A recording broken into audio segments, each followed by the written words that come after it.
just woke up from my nap to see that Kendrick posted again. Tomorrow is my birthday, so I can't help but think that Kendrick gave me a little early birthday gift. We are really eating this week. We are eating, so thank you, Kendrick.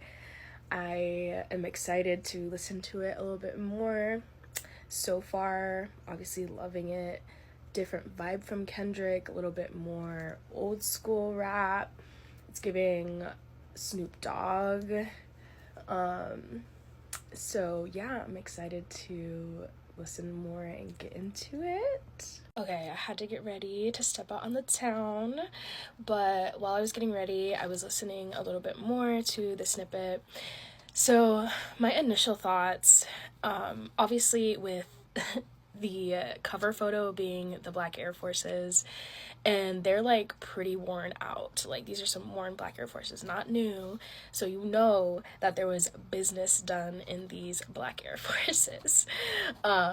I don't know if these are Black Air Forces that somebody has worn, like Kendrick, or somebody maybe that Drake would know, or like how we had the 616 in LA type of cover, who knows. But in general, the Black Air Forces in the Black community is kind of seen as like you're about to do some damage in those. And then, like, when it comes to the beat, a lot of people were pointing out that there's no drums in the beat, there's no drop. It's just a straight like melody type of sample, and that's kind of how 616 in LA was, like the singing in the background. There was drums in there, and there was a couple drops in there, but here there's no drops. It's just Kendrick straight rapping over like melody, pretty much. I think that gives it a whole different effect because you're forced to listen more to his words and what he's saying. I heard someone say that if this was any other rapper, they probably wouldn't be able to listen to that beat for a whole 5 minutes. I mean, I think the only other rapper that I would be able to do that would probably be like Lil Wayne. I feel like he's really good at taking, beats that are like more melody and rapping over them. But I think it forces us to listen to more what Kendrick is actually saying. And he does go in, I think he's like, addressing more of the industry on the song rather than just Drake.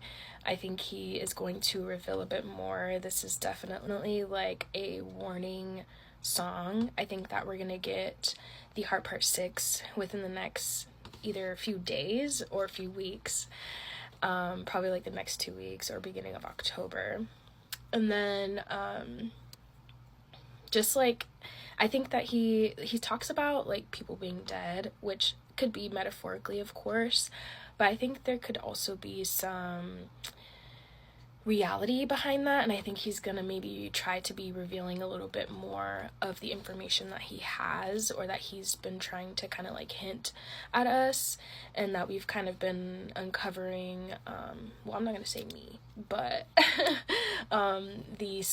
the internet sleuths have been uncovering, and I've been kind of like, just tuning in for, and I've been doing like my own research on the side when I do hear of certain things, just because I'm interested in it, but I don't want to claim that I'm the one that's like finding these things. But yeah, and then also him dropping right before the VMAs is significant, and I wonder if there will be anything that we'll either see or find out at the VMAs. I don't know. It's just all interesting, and it has me on edge. I'm like, oh, what are we gonna get next? Like, but yeah, those are just my initial thoughts. I do want to get like the lyrics and sit down with them, but that'll probably be in a few days. Obviously we need to get on our Zoom and want to get into this breakdown of the new song while it is fresh off the jet, sharper than Gillette. And I was gonna get into section 80, but I forgot the Heart series, so I had to print that out and have to get into that first. But I was able to kind of listen to the song a little bit more and print out the lyrics to do some studying. So let's get into it. We don't know the name of the song, I think, yet. I heard someone say that someone tweeted it was called Dear God. Fans have been, us, we, the fans, have been calling it Watch the Party Die.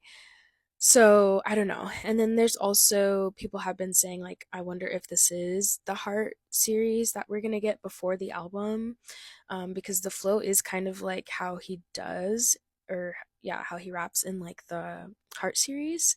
So it could be, and he just didn't want to name it that, because the next one would be the Heart Part 6, and that Drake used that for like his song or whatever.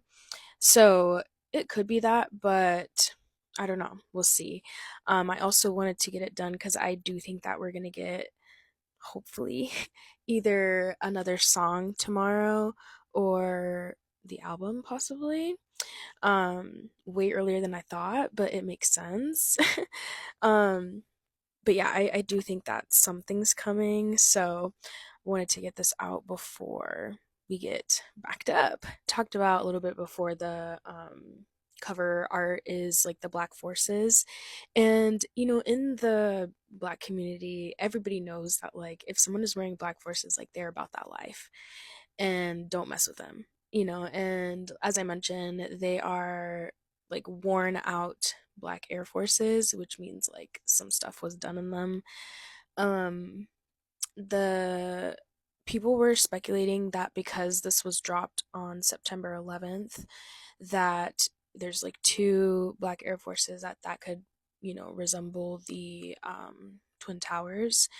Um, I think the significance of him dropping on September 11th, of course, it's another like big American event. He dropped the Not Like Us video July 4th. He did the pop out Juneteenth, like all American significant like dates.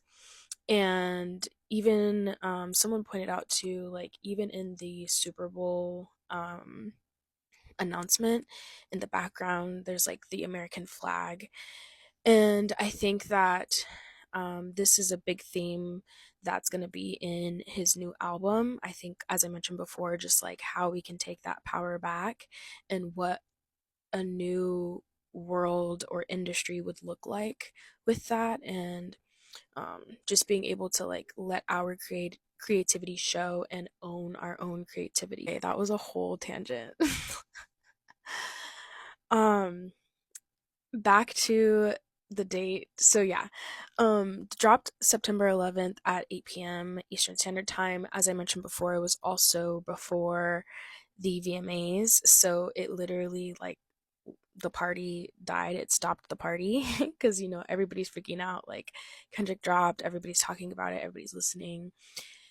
It gets, the eyes were on it, the ears were listening, the ears were open. And then the beat, it says, was produced by Soundwave, Pasquet or Pasca, I don't know how you say it, Jack Antonoff. I think there's one other person. But the beat, it sounds kind of like a morning song, like what would play at like a funeral. And it makes sense because he's saying, like, I'm here to watch the party die, and it kind of sounds like that. Like, he kind of sounds very like somber, like melancholy in this song.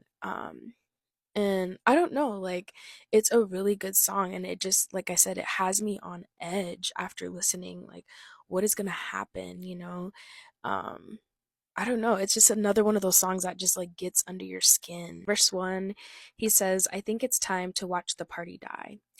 Here the party could be the industry, um and just like the media in general, trying to hide like what's really going on in the world and around us and within us, trying to hide that with like parties and like music that's just for partying and just to give us like a good bop. And so he's saying, like, I think it's time to watch this die, like this style of media of the industry die. And it's also a callback to Meet the Grams when he says, Dear Aubrey, I know you think I probably wanted to crash your party. So he's saying here, like, I think it's time to watch it die. This ish done got too wicked to apologize. So it's gotten so big and like so deep and dark that there's no apologies. Like, that's not gonna help nothing. It's different. Get him whacked and disqualified. Um, getting him out of the game. We even kill the killers because they like taking innocent lives.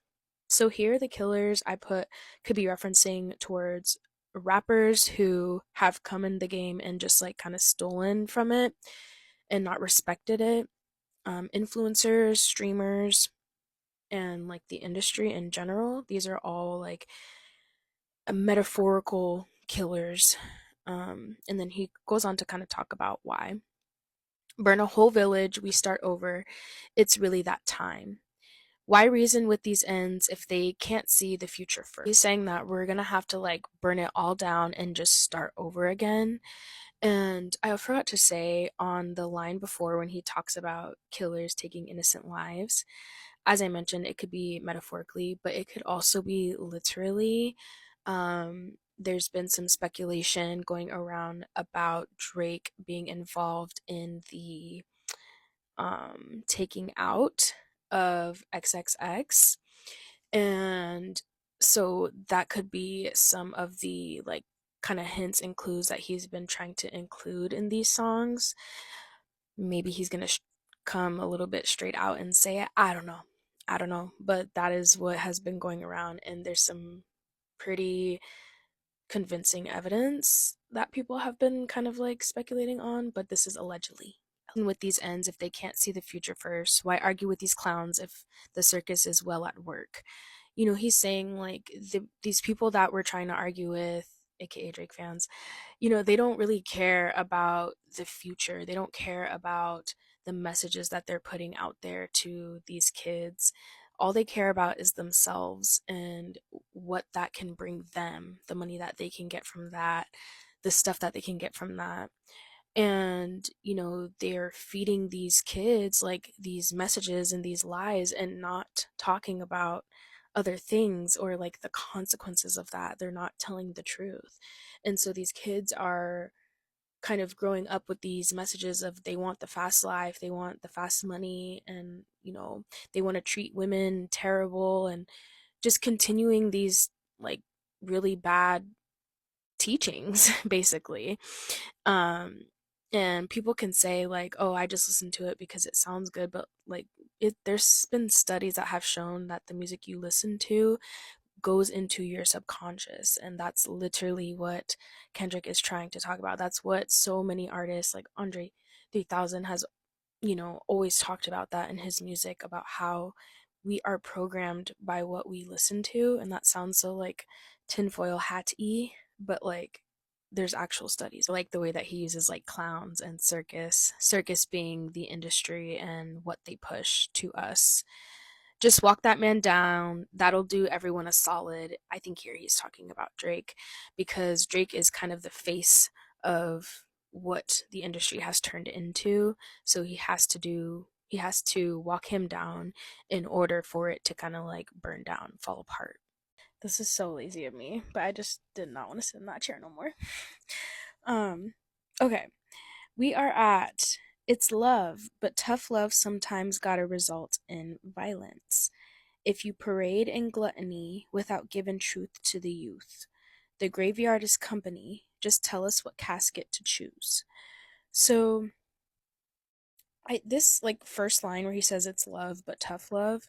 This reminds me of the line, "Still love when you see success," and "I love him to death" in Euphoria.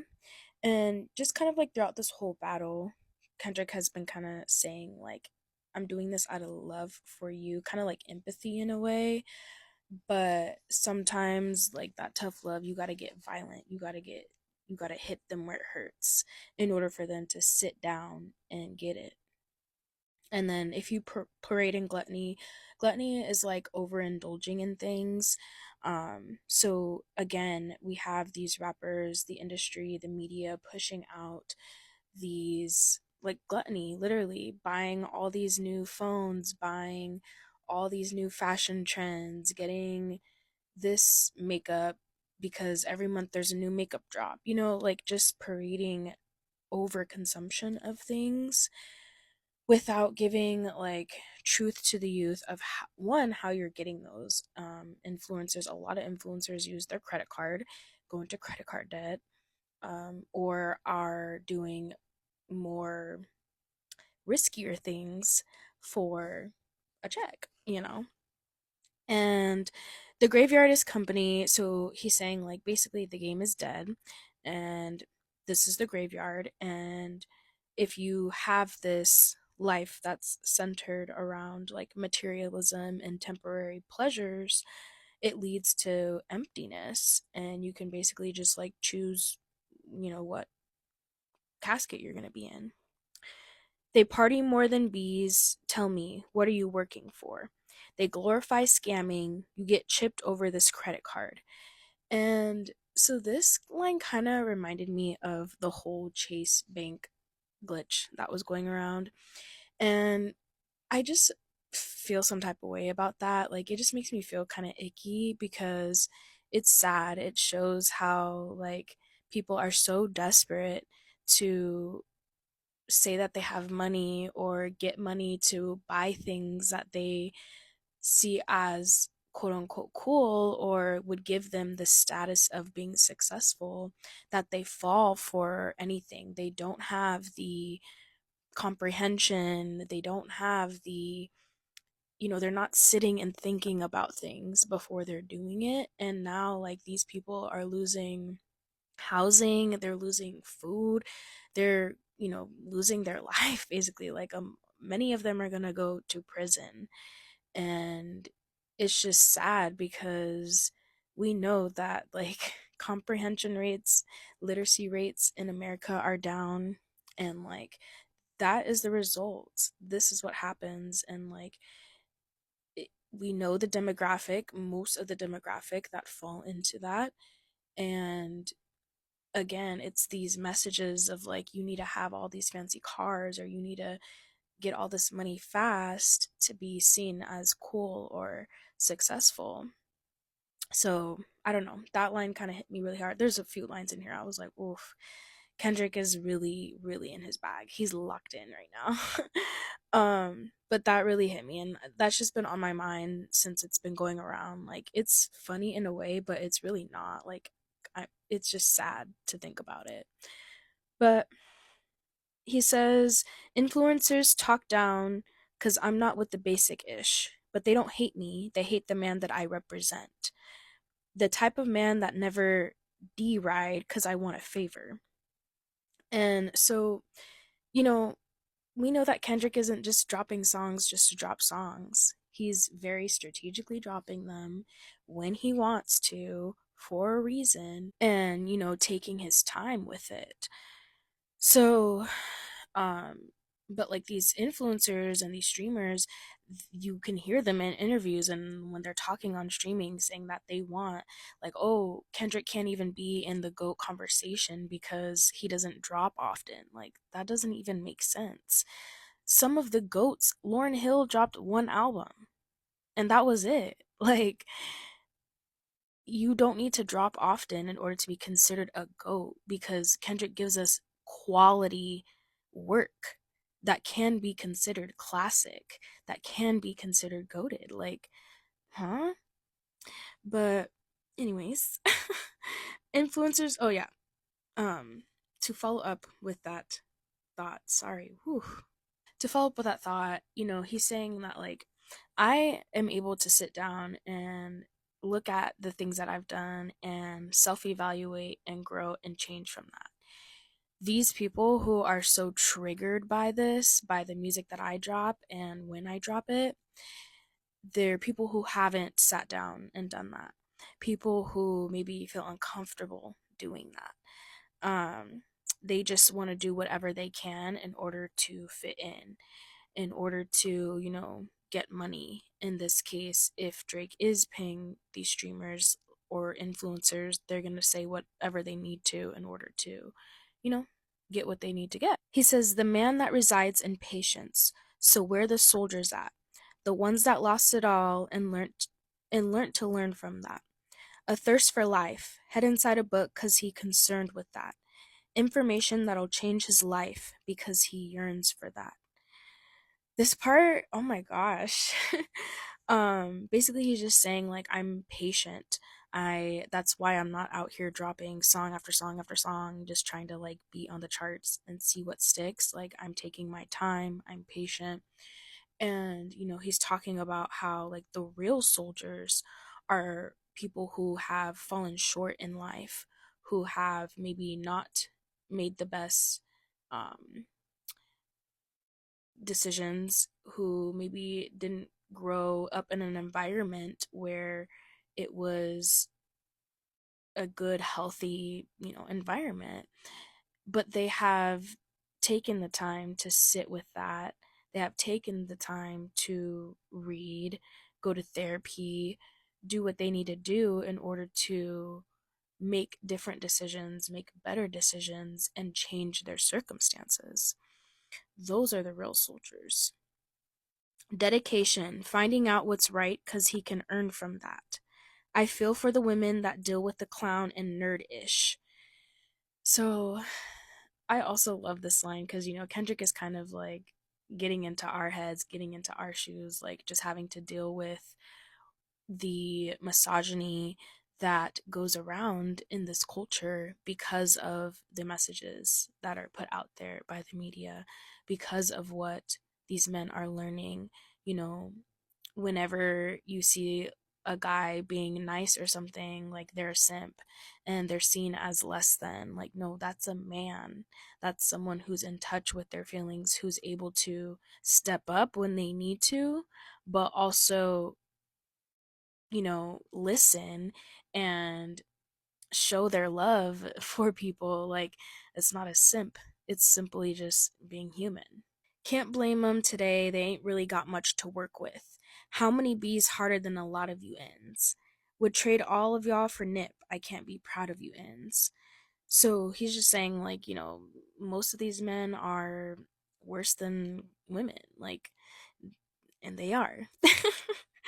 But basically he's just saying like I would trade Nip for most of the rap people, or the rap men who have come into the game, women who have come into the game, and just totally disrespected it. And then we get into the chorus. He says, God give me life, dear God please give me peace, dear God please keep these lame ends away from me. Period. But I think that's why people were saying that this is named Dear God. I could definitely see that. Here, Kendrick is really like literally praying to God to just like stay with him throughout all of this, because you can tell he's kind of like battling, and he will go on to talk about it, just battling the idea of, do I go deeper? Do I go harder? Do I like, how do I approach this? And I'm guessing he's gonna go the more violent way, not literally, but figuratively. And so he's just asking God to like stay with him and protect him.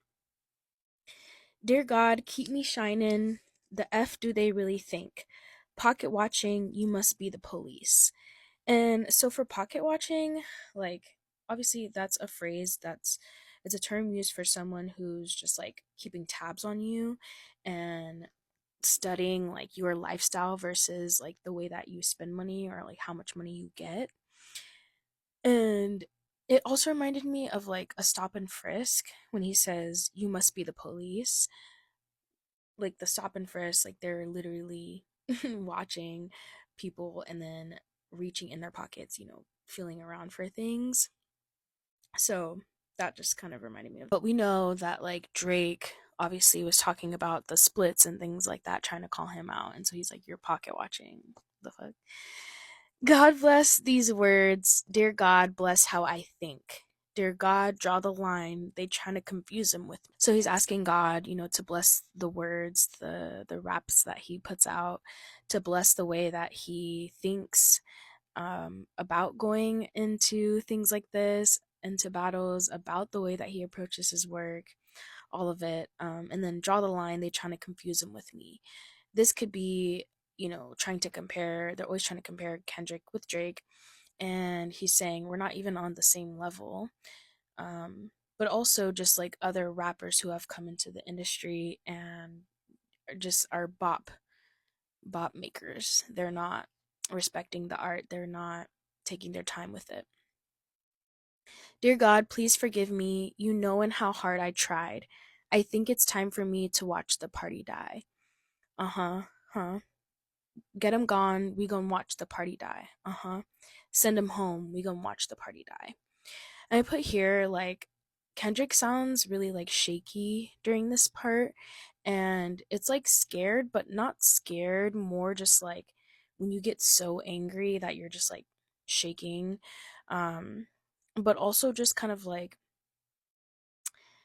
it the imagery in my head is kind of like the Joker, to be honest. We know that the Joker's backstory of why he turned the way that he did. And like, I feel like before that, he's trying so hard to just like still be positive and take the bullying and take, the stuff that he was getting thrown at him. But eventually he cracks. And I feel like this is Kendrick right now. Like, he's trying so hard to be cordial as he can and not go too hard, but people keep disrespecting him and the industry. And so he's like ready to pop off. It could also be him being kind of scared, because if he does expose some people with power and control, like, who knows what could happen. So it could be that as well. But verse 2, I think it's time to watch the party die. Street ends and the corporate guys, the rappers that report the lies. So this is in reference to Mall and academics, and Cameron and is it Gilly the Kid? They were like, they're all Aubrey's angels, and they just be reporting these lies that Drake has been talking about, and just like putting disrespect on Kendrick's name. I need they families mortified. We can do life without him. Get they bodies organized. Tell me if you obliged. No more pillow talking, jump starting neighborhood wars. So we know that there's been a lot of tea spilt from people like just talking about others in their camp or in general with the people, the women that they lay down with, or the people that they lay down with. And obviously that starts, rumors and things like that, which ends in neighborhood wars. Mac and bees because your spirit is insecure. So here, like, he's just saying y'all are getting with all these women or doing them wrong, doing them dirty because you're insecure with yourself and you need that validation from them. The flashy in with nasty decisions, using money as a backbone. I put here, he could probably be talking about Drake. I want his head cracked before he's back home. The radio personality pushing propaganda for salary. That's academics. Let me know when they turn up as a casualty. I want agony, assault, and battery. I'm like, woof. Yeah, like that. I see a new earth filled with beautiful people making humanity work. I love that line because I often think about that. I often dream about that. Just like a new earth, a new world where it's not based on fear and like anger and being separated. It's based on love and community and just humanity. Let's kill the followers that follow up on Pop and Molly's from the obvious degenerates that's failing to acknowledge the hope that we trying to spread if I'm not his vote. So I put, Ack and other influencers trying to say that Kendrick's stuff is whack when the purpose of Kendrick's music is to help the youth, is to talk about the trials and tribulations that he's gone through and how he was able to overcome that and the benefits from that, and just kind of like connect with them on a different level. Whereas everybody, all these new rappers and Drake's music and things like that, it's just about doing drugs and popping pills and getting with women and, you know, shooting up the block. Like, I don't know, um that's what he's saying here. Then you need to bring his effing head. I'll film that ish in high res. He's getting real. real crazy, right? Back into the chorus. God, give me life. Dear God, please give me peace. Dear God, please keep these lame ends away from me. Dear God, keep me shining. The F do they really think? Pocket watching, you must be the police. God bless these words. Dear God, bless how I think. Dear God, draw the line. They trying to confuse them with me. Dear God, please forgive me. You knowing how hard I tried. I think it's time for me to watch the party die. Verse 3. Sometimes I wonder what Lecrae would do. So Lecrae is a gospel hip hop artist. Um, F these ends up or show him just what prayer do. And so he's kind of again in this battle of, do I just pray for them and go like this holy way or route, or do I go into this battle and continue just beating them? I want to be empathetic, my heart like D1. So D1 is another like rapper. He's an author, artist from New Orleans, and he's identifies as an activist as well. And so he's just saying like, I want to be empathetic like them, Lecrae and D1, and be go about it the more spiritual way. But then he says, but I would, and then he cuts it off. And so I think he's like, he was going to go into something really dark there, but he decides like, let me just leave that out. It's time to get these devils out the way. Heavy metals on my sword. So heavy metals mean, that means you have a pretty good sword. And then it's also a music genre that's often associated with the devil and violence. So he kind of uses wordplay here. We settle hard disputes today. The ghetto Hollywood divorce. So this is a callback to a song that Outkast has. It's called Hollywood Divorce, and it has Lil Wayne on it. And the song is basically talking about what Kendrick is talking about, like people coming, the higher ups in the industry, taking from our creativity from us and using it for their own personal benefit, profit. Um, and so he's saying, like, today, these disputes are over. Like, we're taking the industry back. Say hello to your future fate. The culture bred with carnivores. So the culture right now is breeding these meat eaters, aka D writers, who just do anything, who put out whatever so that they can be on, or be on the good side of the higher ups and get that money. You let them snack, they eat your face. The signatures is being forged. So again, they're culture vultures. They're coming in and taking our stuff and using it for their own gain. They wonder why I'm not enthused to drop. The more visible you get, the more your spiritual is tried. So again, people are always saying Kendrick doesn't drop often. He takes too long to drop. And he doesn't have enough work, which is insane. He has multiple albums and a lot of mixtapes and features that he does, like crazy. He has plenty of work out, babes. Um, but he's saying like the reason why I don't drop as often is because that exposure, it really gets to you, and it causes all these different things. It causes these opinions that like no matter how famous you are, like it's gonna get to your head eventually. And from what we know of Kendrick, he seems like an introvert, someone who doesn't really enjoy being in the spotlight, who doesn't really enjoy like having attention on him all the time. Like he obviously has to because of his work and what he does and the medium that he chose to go into, because he has that talent, but that doesn't necessarily mean he loves it all the time. It's cynical to say I know these artists petrified, the end result in jail by Jezebel or drugged up full of lies. So he's saying, like, I know these other rappers are scared. These artists are scared, whether scared that I'm going to come for them, whether scared of what's going to happen to them in their future, or artists who are up and coming scared of what the industry is going to be like. Um, you know, in result in jail by Jezebel. Jezebel is a queen of Israel, and she's the symbol of false idols and promiscuity.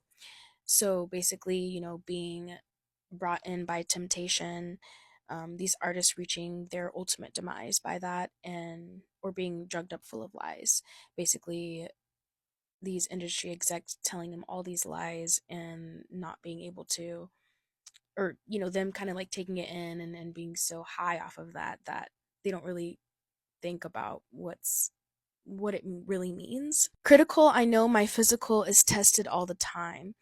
And when he says, I know my physical is tested, I put being short here because, Drake was hella coming at his height. And people always say, like, the 5 foot giant or whatever. Like, it's funny, but like he's saying, I know that my physical is being tested.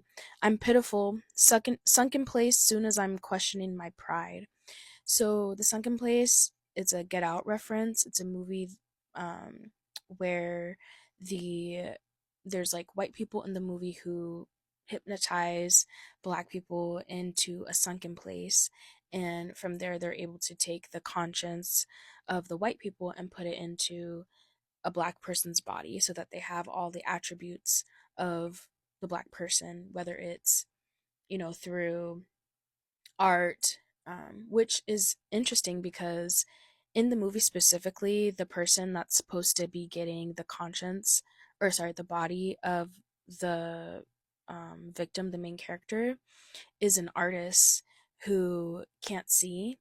And so, he likes that the main character has eyes, obviously, and is creative. And so this is, a specific reference here because these industry execs are picking artists who have creativity and, a good ear for things and using that for themselves, but also putting out, other the things that they want us to be like focused on. Capitalism. Ghost, blacking out, relapsing one thought at a time. I spare no feelings that ain't mine. I'm in my feelings when I slide. I mean, and wonder what Lecrae would do. So again, he's kind of depicting him just kind of like being fatigued, kind of just going through it, trying to figure out how he's going to go about this, and questioning at times. Terrace Martin said I'm mentally with layers, true. I fled the market with my best regards. I paid your dues. So Terrace Martin is a musician from LA who produced for Kenny, Snoop Dogg, Stevie Wonder, like a bunch of top artists, and he works a lot with Kendrick. He's on a few of his albums, and so he's just saying, my close friend is telling me that like mentally I'm got these layers, and we know that, and that he's coming into the game to refresh it, to give it that, back to its old roots. And so it's up. If you ain't one of ours, it's bad news. If you're not like that, you're getting taken out. My N J Estrada said I gotta burn it down to build it up. That confirmation real as F. It ain't too many real as us. And so Jay Estrada is a close friend of Kendrick's, and he's also an NBA trainer, which is interesting. And so he's just saying that like his close friend is telling him like you're just gonna have to burn it down. Once we get people like Drake who are only going for, making bops rather than real artists, um, like we can have more meaningful, impactful art come into the game and be back up on top. Locking into what I trust, looking outside. The kids live tomorrow because today the party just died. The kids will literally live because there won't be like any more parties. And by parties, I mean Drake literally holds parties in Toronto where these teenagers go to. And so I think he's talking about those. We know like Diddy parties. And so I'm sure that this is very common in Hollywood.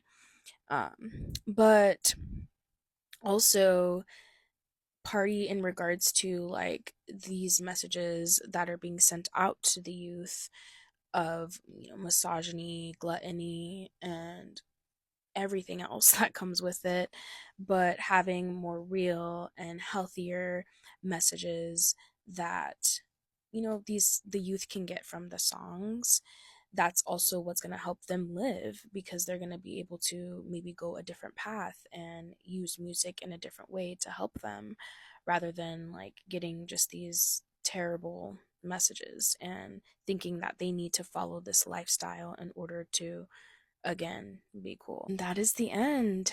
Like I said, this song felt very like mournful, and kind of like, I guess we're mourning the end of the industry. And I do think that we're gonna get something today on Friday the 13th. It is the anniversary of Tupac's death, and Friday the 13th. So I don't know. I hope we do. And then I think it's interesting that he name dropped people who are also from New Orleans, and he included, the Hollywood divorce, which has Lil Wayne on it. And this dropped after he had announced that he was going to be at the Super Bowl that's in New Orleans, and there was like all this uproar about it. So I wonder what he has up his sleeve.